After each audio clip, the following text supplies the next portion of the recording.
two are as close as can be. Whether I'm trying to climb up a tree or sitting down with you for tea, we're dancing, we're dancing. Sometimes we go for a long stroll ride, or in the playground I can go down the slide. It doesn't really matter the things that we do, all that matters is just me and you. We're dancing, we're dancing.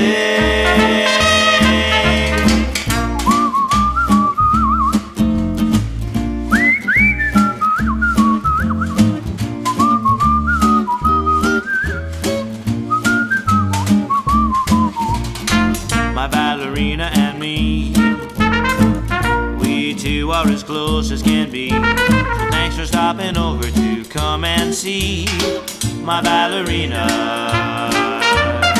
my ballerina,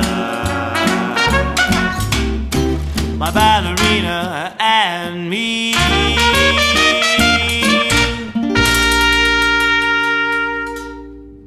Hi, and welcome back to the Adventures of My Ballerina and Me. I'm your host, Elizabeth Flores, and I'm privileged to be here with Darren Mcintyre. Thank you so much for being here. We have known each other for many years, and I can't remember the first thing we danced together. I think maybe it was Black Swan. Black Swan, yes. I remember doing it on the back of a pickup truck. Yeah, real quick. It was a lot of fun. Do strange things in this field, and he's a fabulous dancer and partner. And you've been, what have you been? You're from Australia. Yes, I'm a graduate of the Australian Ballet School, which I'm very fortunate to have had that opportunity when I was younger. I danced with the company on their tour of Don Quixote, and then moved to Europe. I was like, I'm in a single world, and then somehow I ended up in New York, and have loved every moment of it. Yes, we found you to be extremely polite and well-mannered person.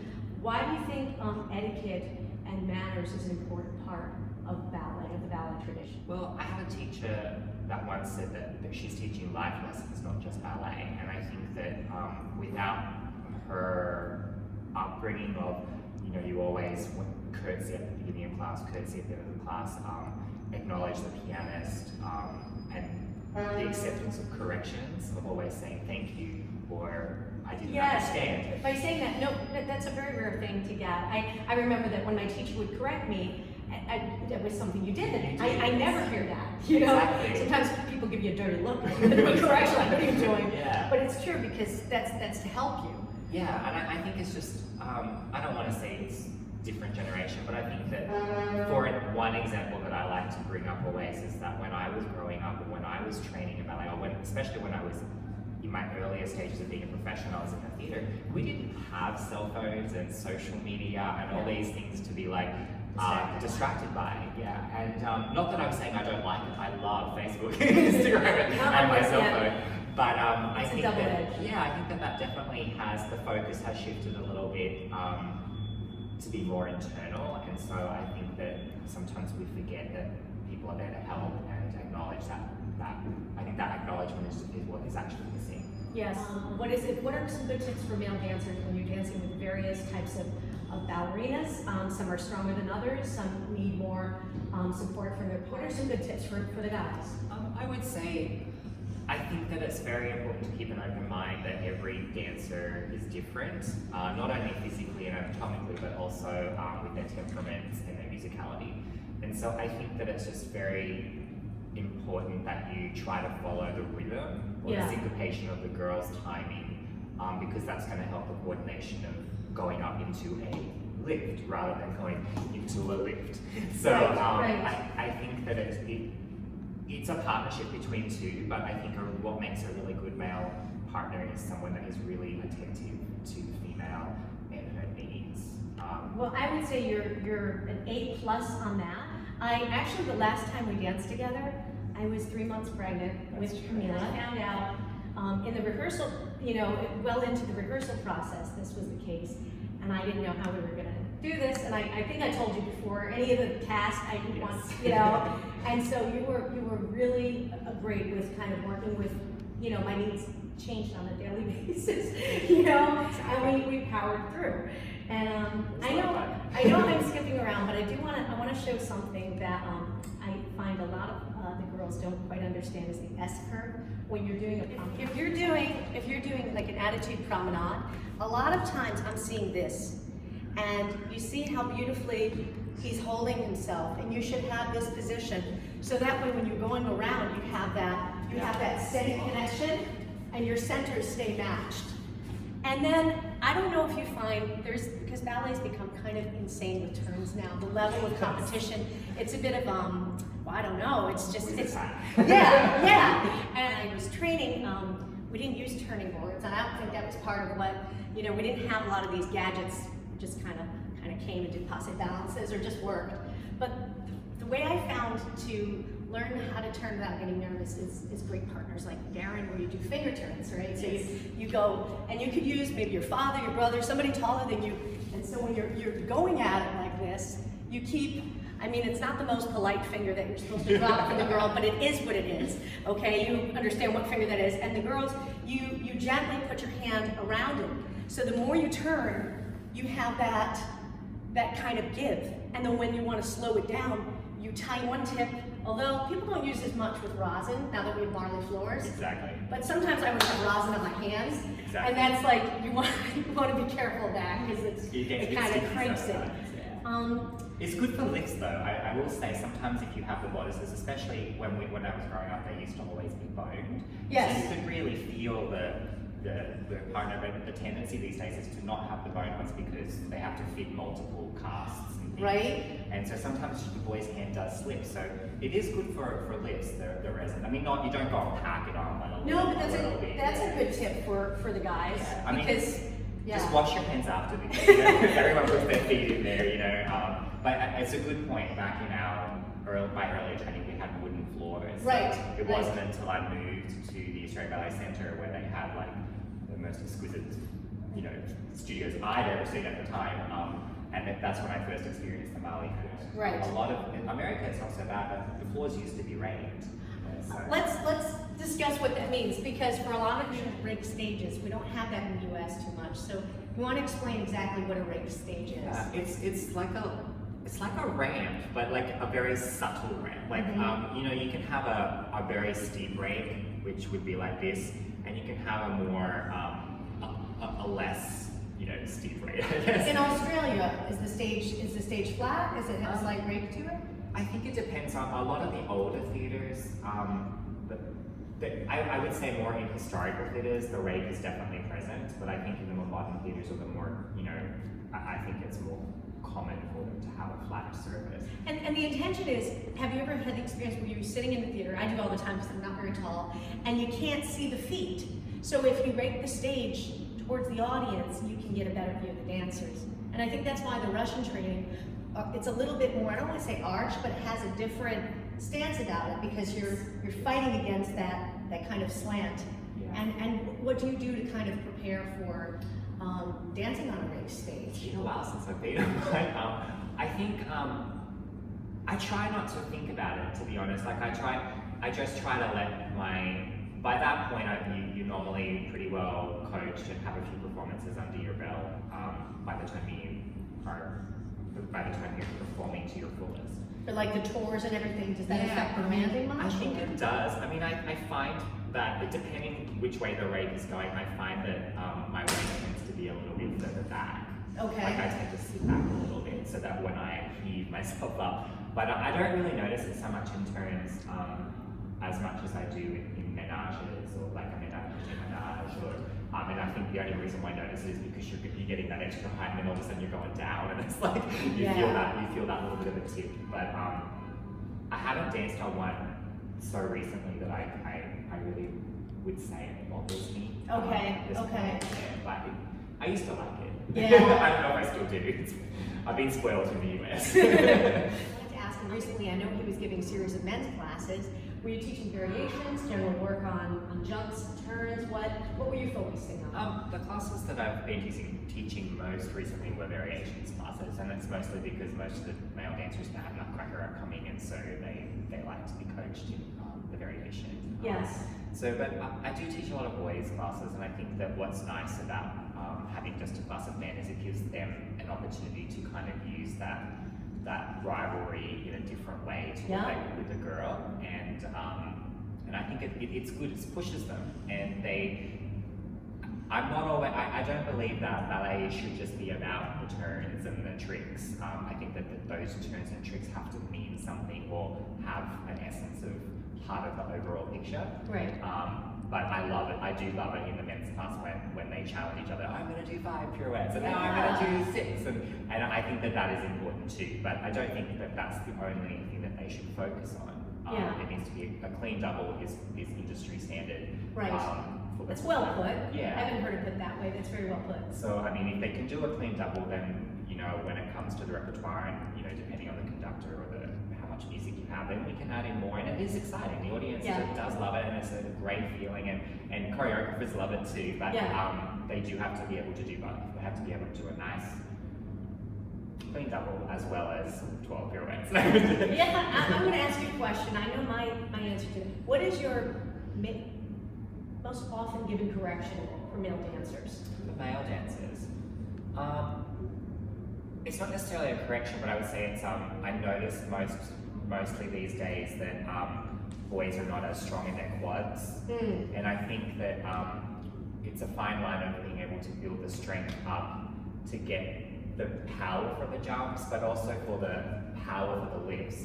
And so I think I see a lot more boys thinking, oh, you have to be lean and flexible and have high legs and things too. But I think that when it comes down to it, a male dancer's assets are going to be more focused on the partnering and the jumps. You don't want to have to sweat the lifts. Exactly. When you hire a male dancer, you want to know that they're going to be able to, make the shoulder sits, these different things. And I think that it's also, for example, I'm going to stand again. Yeah. But when you're taking off from a jump, you need to have that as if you're almost stepping up onto a chair. And so I have a lot of my boys just stepping up on one leg and down onto an edge. And then obviously you need to stretch it out because we have to have the strength in the muscles, but we also have to have the lean shapes and things like that. Do you encourage them to do outside body conditioning? I do. I think the more knee, foot, and ankle strength that a male dancer has, the better off they're going to be, because there are a lot of double assemblés and things where you're landing or taking off one leg and landing on one, and so you just have to have that alignment really. And working in parallel is, I think, also very important, not just for male dancers but female dancers, to build up all the compartments of the calf and all 3 compartments rather than just focusing on when we're rotated. So, but it is always very important that young dancers understand that you have to also stretch after building up muscle mass. Yes. And but you also don't want to overstretch so that you can actually weaken your muscles to a degree. So you have to find that balance. Yeah. And everybody's body is different, and so sometimes going to a Pilates instructor or a specific trainer or your ballet teacher, if they've been working with you for a while, can come up with a program. There's a lot more for women now. It's almost like rhythmic gymnastics has been ballet's best friend. Exactly. And to keep a competitive level, it has to be. Because now a full split is not enough. Over splits are the thing that they're all doing. Now my correction, which was for male dancers and female, but in particular men, because sometimes there are so few male dancers, at least not as much in New York City, but sometimes it's a tougher commodity.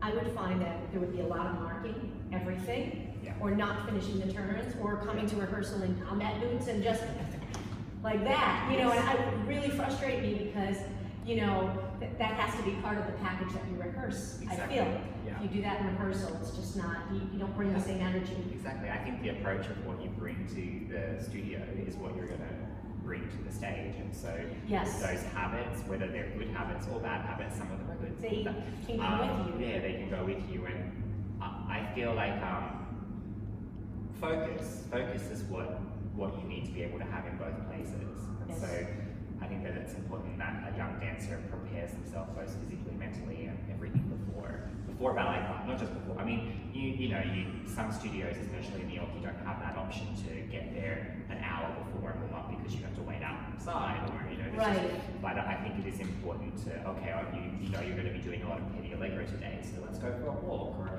a jog. Being careful, because jogging can affect some dancers' Achilles and things, but you just have to, I think that you have to spend a month. What is it that saying? Is it 29 days, the muscle memory it takes to build up a habit or lock it in? So sometimes it's better, especially with a young mind, to focus on 1 or 2 things for 29 days, maybe, you know what I mean? And then build up. I think a lot of young dancers, and this comes from social media and Instagram, they look at what they see and they're Insta famous, but you have it takes time to build up. Everybody has to build up to that point, and it's not okay. Some people have it naturally, but they still have to build things up to maintain consistency. And consistency is the thing that I see them lacking a little bit. I agree with you. I agree with you. One day you're on and one day you're not. That's not you have to be able to know why you're not. In this field, to get hired, like, they want to know you can get on stage and be counted on. Exactly. It's great to do like 10 turns or a surprise, whatever, but if the next day you're completely off your game, it's not it's nerve-wracking. I think that brings up a very valid point.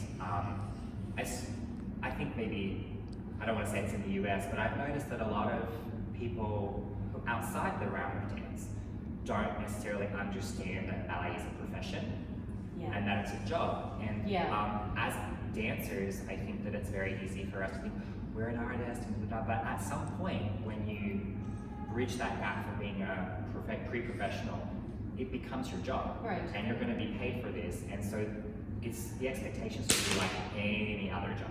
Right. Yeah. Right. And so I think that it's important to kind of educate the outside world that this is not just a hobby, this is an actual job. We actually, have a job. Right. I know that on Good Morning America, that was the other few weeks ago, they had the whole push for male boys do ballet too.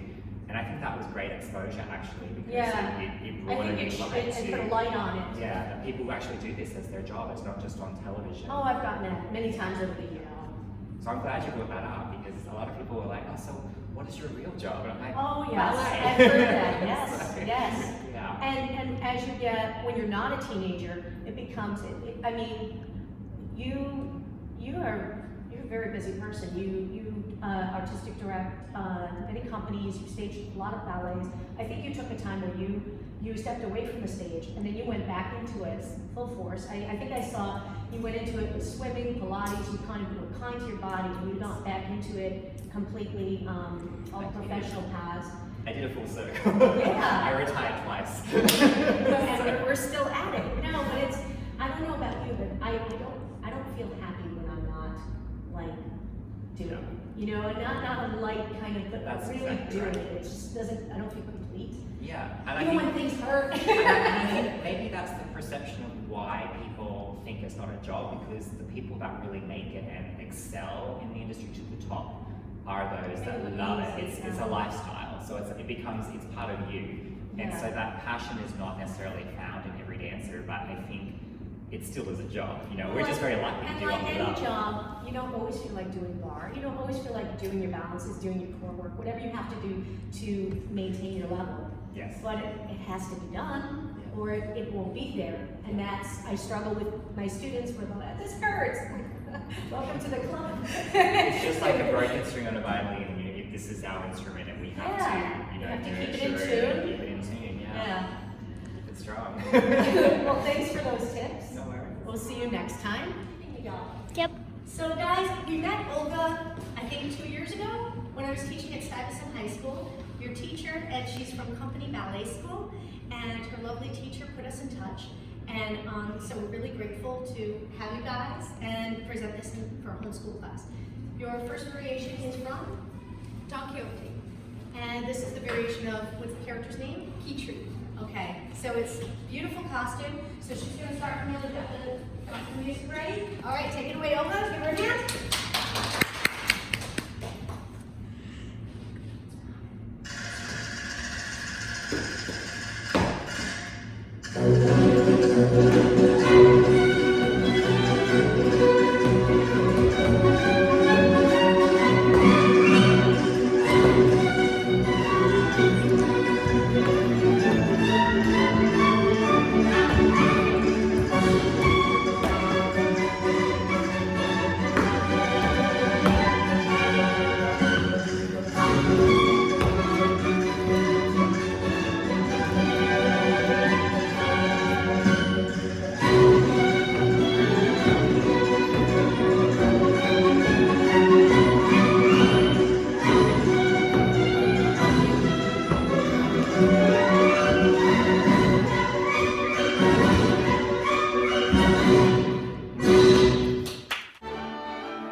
gosh.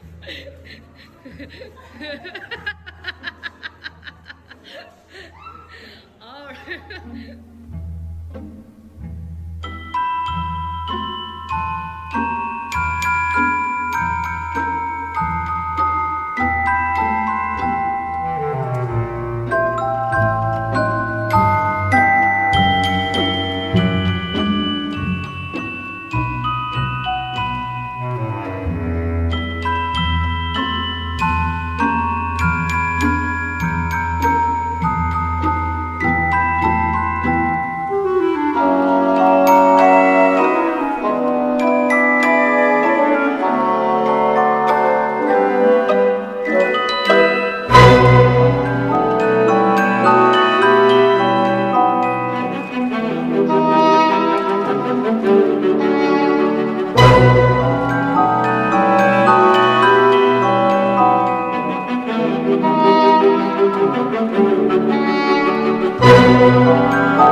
A very special thank you to Kleinfeld Bridal for providing the extraordinary Clara dress. We all said yes to the dress. And now we'll look back at some wonderful memories from the concert at Carnegie Hall featuring Maestro Alan Aurelia and his orchestra. This is the same orchestra of our symphony in the ballet. They made their debut at the Isaac Stern Auditorium in Carnegie Hall this past November. It was an honor to listen to it and to be there. Come support this wonderful symphony orchestra December 14th at our concert together in Staten Island, New York, with our dancers and live orchestra. Thanks for watching The Adventures of My Ballerina and Me. We'll see you next time.